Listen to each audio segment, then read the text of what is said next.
Everyone, আসসালামু আলাইকুম। Welcome back to my channel mother's cooking Salma. সবাইকে ওয়েলকাম জানাচ্ছি নতুন একটি এপিসোডে।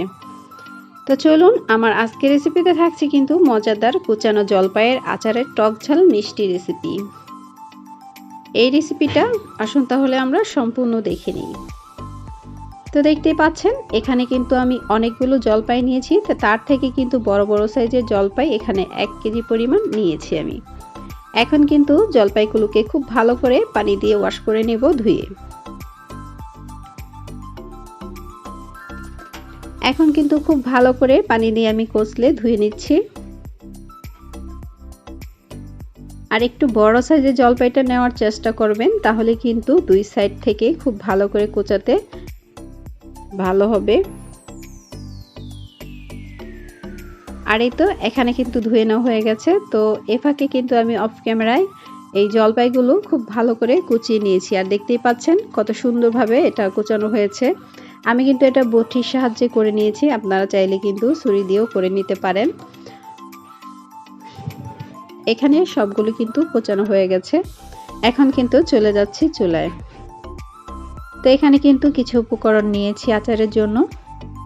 নিয়েছি এখানে বড় সাইজে 2টা রসুন কুচি, তার সাথে নিয়েছি গরম মশলার ফাঁকি, আর নিয়েছি এখানে 2 ধরনের সরিষা বেটে, তার সাথে নিয়েছি কিন্তু 5 ফোড়ন, আর লাগছে আমাদের শুকনো মরিচ, আর তার সাথে নিয়েছি মেজারমেন্ট কাপের 1 কাপ পরিমাণ চিনি।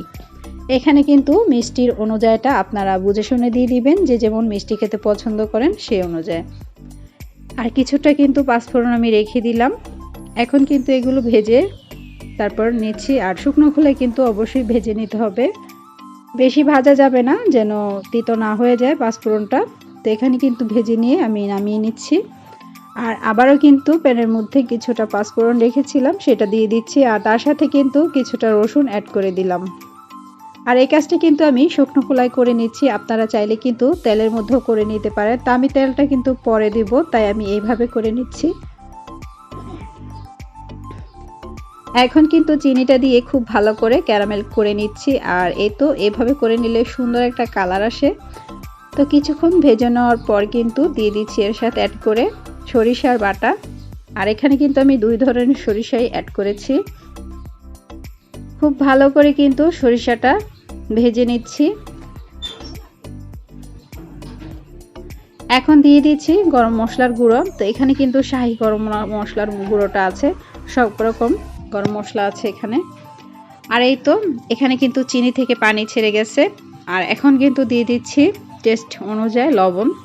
তো লবণটা কিন্তু বলে দেওয়ার মতো না, এখানে কিন্তু টক অনুযায়ী আপনারা লবণটা অ্যাড করে নেবেন। তারপর কিন্তু এই শিরাটার মধ্যে দিয়ে দিচ্ছি কোচানো সেই জলপাই দিয়ে আমি কিন্তু 2 মিনিটের মতো একটু ঢেকে রাখবো। আর এই তো ঢেকে রাখা অবস্থায় কিন্তু জলপাইয়ের কালারটা চেঞ্জ হয়ে গেছে, আর ভিতর থেকেও কিন্তু সিদ্ধ হয়ে এসেছে। এ পর্যায়ে কিন্তু সেই মশলাগুলো আমি গুঁড়ো করে নিয়েছি আর সব কিছু দিয়ে দিলাম। এরপর কিন্তু চুলার আঁচটা বেশি বাড়ানো যাবে না, কমানো অবস্থায় কিন্তু কিছুক্ষণ পরপর হালকা হাতে নেড়ে চেড়ে দিতে হবে। বেশি নাড়াচাড়া করতে গেলে কিন্তু কোচানো জলপাইগুলো ছুটে আসতে পারে। তো ডান, এখানে কিন্তু আমার জলপাইয়ের আচারটা মাশাল্লাহ হয়ে গেছে। আমি আপনাদের সাথে কিন্তু পরিবেশন করে দেখিয়ে দিচ্ছি।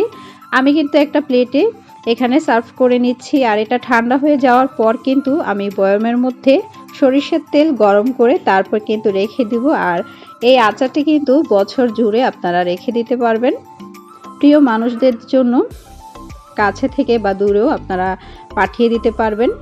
আর এই তো দেখতেই পাচ্ছেন লুকটা হচ্ছে কতটা সুন্দর এবং লোভনীয়।